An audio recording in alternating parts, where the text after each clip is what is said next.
नमस्कार दोस्तों, स्वागत है आपका मेरे YouTube चैनल हिंदी कथा कहानियाँ और हिंदी कथा साहित्य संचन में। आज मैं आपके लिए मुंशी प्रेमचंद जी द्वारा रचित एक और बहुत ही खूबसूरत कहानी लेकर आई हूँ, जिसका नाम है स्वर्ग की देवी। भाग्य की बात, शादी विवाह में आदमी का क्या अख्तियार, जिससे ईश्वर ने या उनके नायबों ब्राह्मणों ने तय कर दी उससे हो गई। बाबू भारत दास ने लीला के लिए सुयोग्य वर खोजने में कोई बात उठा नहीं रखी थी, लेकिन जैसा घर वर वह चाहते थे वैसा ना पा सके। वह लड़की को सुखी देखना चाहती थी, जैसा हर एक पिता का धर्म है, किंतु इसके लिए उनकी समझ में संपत्ति ही सबसे ज़रूरी चीज़ थी। चरित्र या शिक्षा का स्थान गौण था। चरित्र तो किसी के माथे पर लिखा नहीं रहता, और शिक्षा का आजकल के ज़माने में मूल्य ही क्या। हाँ, संपत्ति के साथ शिक्षा भी हो तो क्या पूछना। ऐसा घर बहुत ढूंढा पर ना मिला जो अपनी बिरादरी के हों। बिरादरी भी मिली तो जायज़ा न मिला, जायज़ा भी मिला तो शर्तें तय न हो सकी। इस तरह मजबूर होकर भारत दास को लीला का विवाह लाला संत सरन के लड़के सीता सरन से करना पड़ा। अपने बाप का इकलौता बेटा था, थोड़ी बहुत शिक्षा भी पाई थी, बातचीत सलीके से करता था, मामले मुकदमे समझता था और ज़रा दिल का रंगीला भी था। सबसे बड़ी बात यह थी कि रूपवान, बलिष्ठ, प्रसन्न मुख और साहसी आदमी था। मगर विचार वही बाबा आदम के ज़माने के थे। पुरानी जितनी बातें थीं सब अच्छी थीं, नई जितनी बातें हैं सब खराब हैं। जायदाद के विषय में जमींदार साहब नए नए दफ़ों का व्यवहार करते थे। वहाँ अपना कोई अख्तियार न था, लेकिन सामाजिक प्रथाओं के कट्टर पक्षपाती थे। सीता सरन अपने बाप को जो करते या कहते देखता वही खुद भी कहता था। उसमें खुद सोचने की शक्ति ही ना थी। बुद्धि की मंदता बहुधा सामाजिक अनुदारता के रूप में प्रकट होती है। लीला ने जिस दिन घर में पांव रखा उसी दिन उसकी परीक्षा शुरू हो गई। वे सभी काम जिनकी उससे घर में तारीफ होती थी यहाँ वर्जित थे। उसे बचपन से ताज़ी हवा पर जान देना सिखाया गया था। यहाँ उसके सामने मुंह खोलना भी पाप था। बचपन से सिखाया गया था रोशनी ही जीवन है। यहाँ रोशनी के दर्शन दुर्लभ थे। घर पर अहिंसा, क्षमा और दया ईश्वरीय गुण बताए गए थे। यहाँ इनका नाम लेने की स्वाधीनता न थी। संत सरन बड़े तीखे गुस्सेवार आदमी थे। नाक पर मक्खी न बैठने देते। धूर्तता और छल कपट से ही उन्होंने जायदाद पैदा की थी और उसी को सफल जीवन का मंत्र समझते थे। उनकी पत्नी उनसे भी 2 उंगल ऊंची थी। मजाल क्या है कि बहू अपनी अंधेरी कोठरी के द्वार पर खड़ी हो जाए या कभी छत पर टहल सके। प्रलय आ जाता, आसमान सिर पर उठा लेती। उन्हें बकने का मर्ज था। दाल में नमक का जरा तेज हो जाना उन्हें दिन भर बकने के लिए काफ़ी बहाना था। मोटी ताजी महिला थी।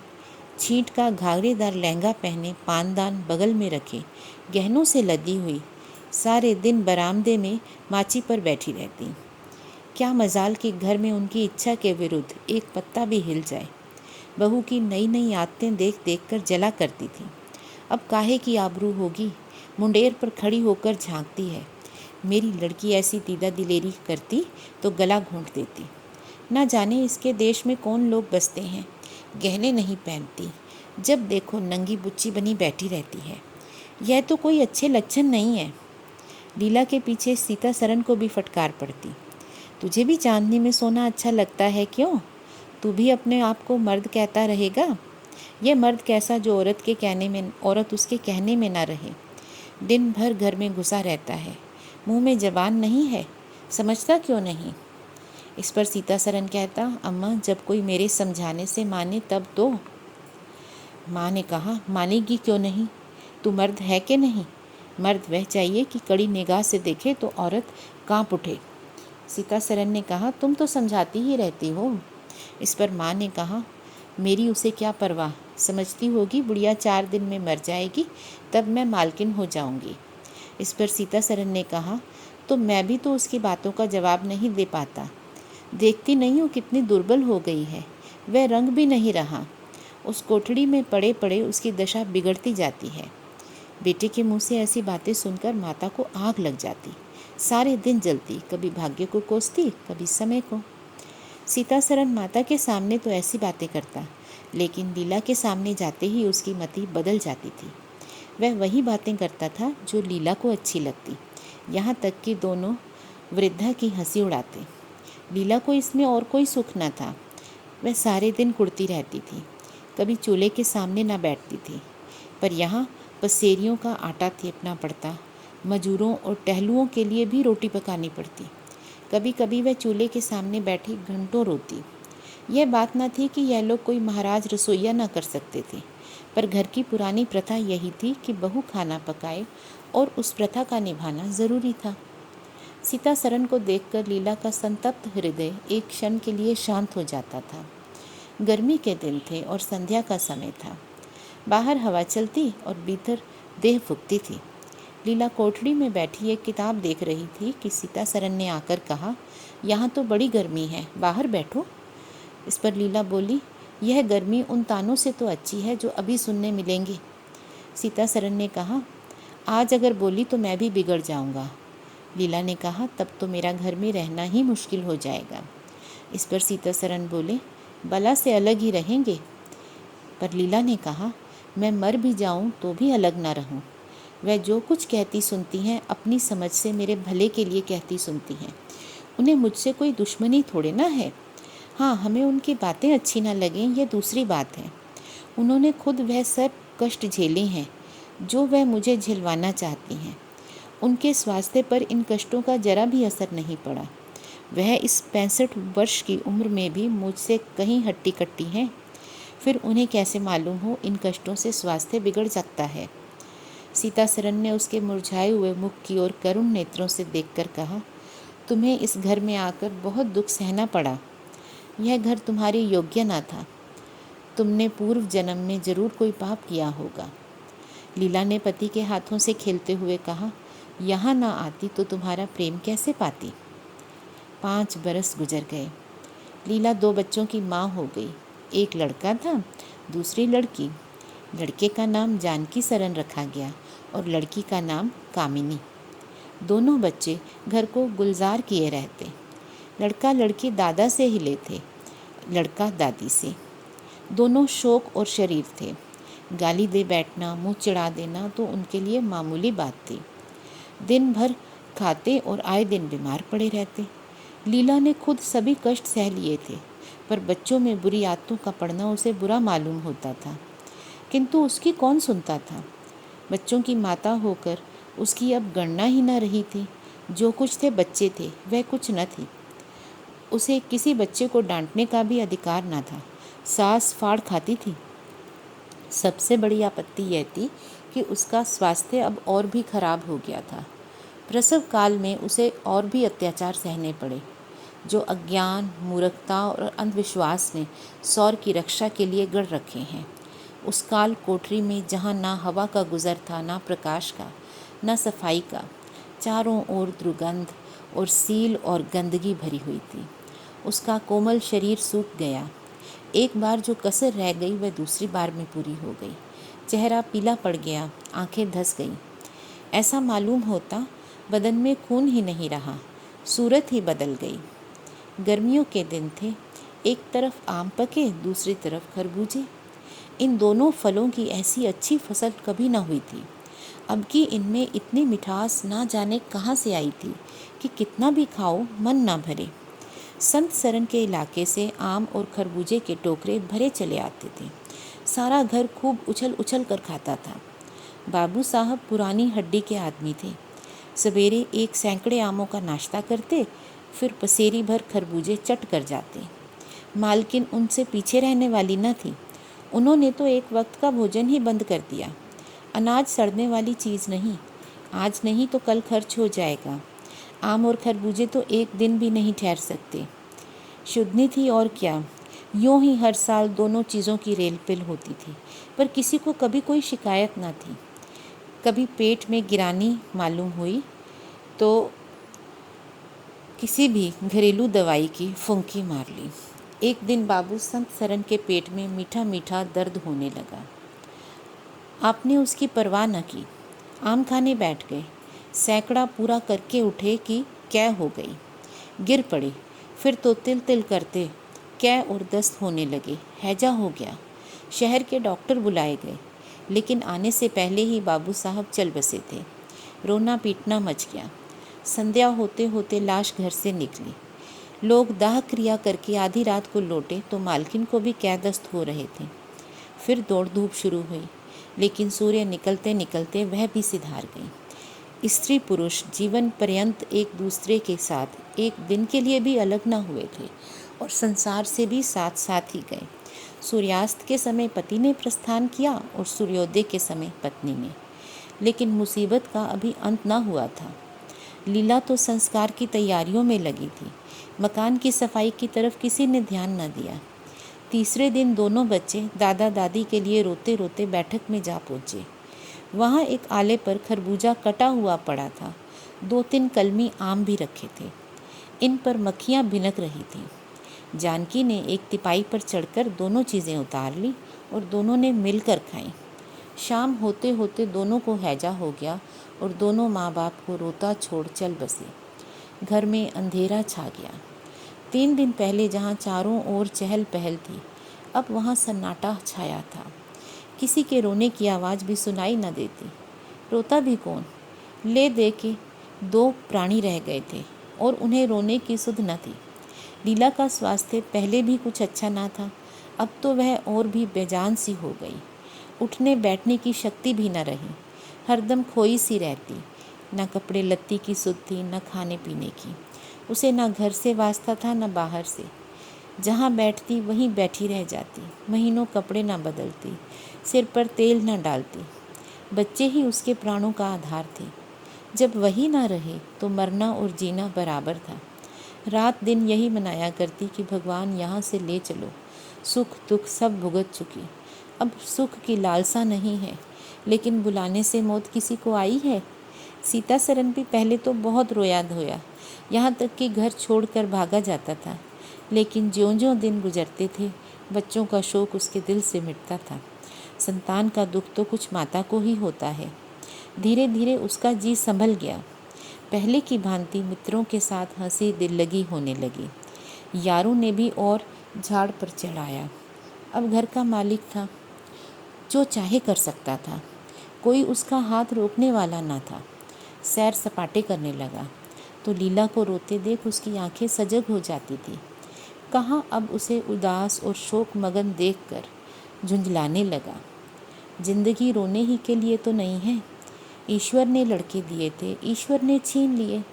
क्या बच्चों के प्रति प्राण दे देना होगा? लीला यह बातें सुनकर भौचक रह जाती। पिता के मुंह से ऐसे शब्द निकल सकते हैं? संसार में ऐसे भी प्राणी हैं? होली के दिन थे। मर्दाना में गाना बजाना हो रहा था। मित्रों की दावत का भी सामान किया गया था। अंदर लीला ज़मीन पर पड़ी हुई रो रही थी। त्योहार के दिन उसके रोते ही कटते थे। आज बच्चे अच्छे होते तो अच्छे अच्छे कपड़े पहनते, कैसे उछलते फिरते। वही ना रहे तो कहाँ की तीज और कहाँ के त्योहार।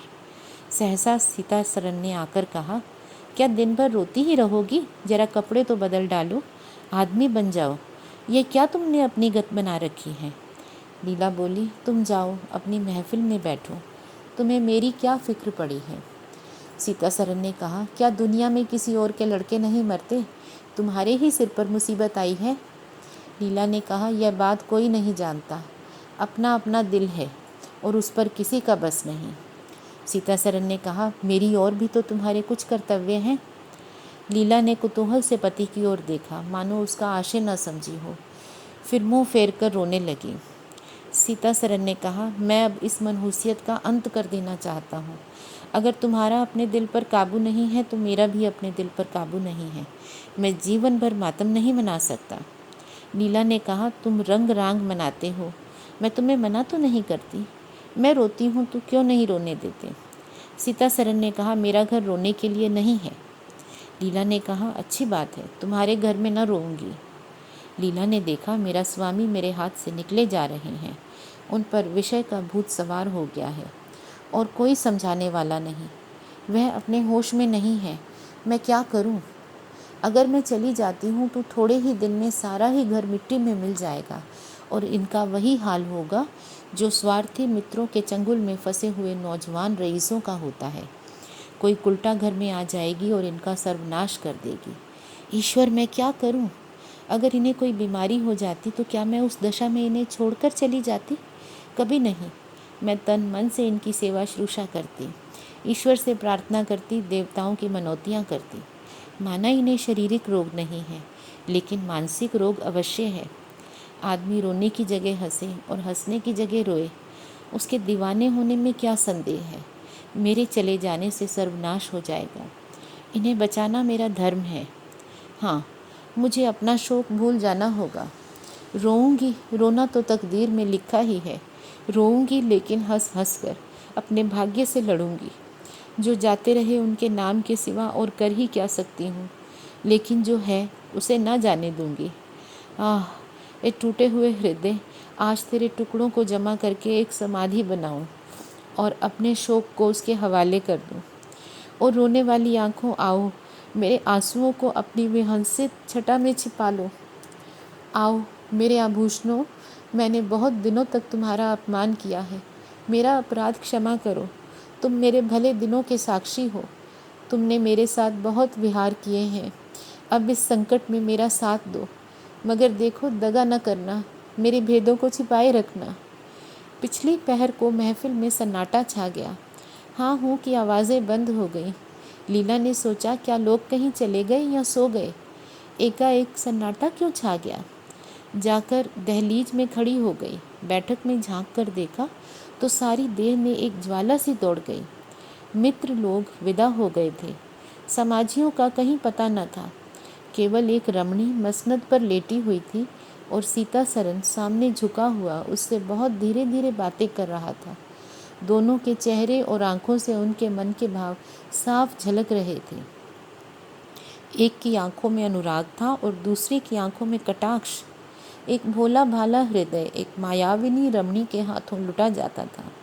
लीला की संपत्ति को उसकी आंखों के सामने एक छलनी चुराई जाती थी।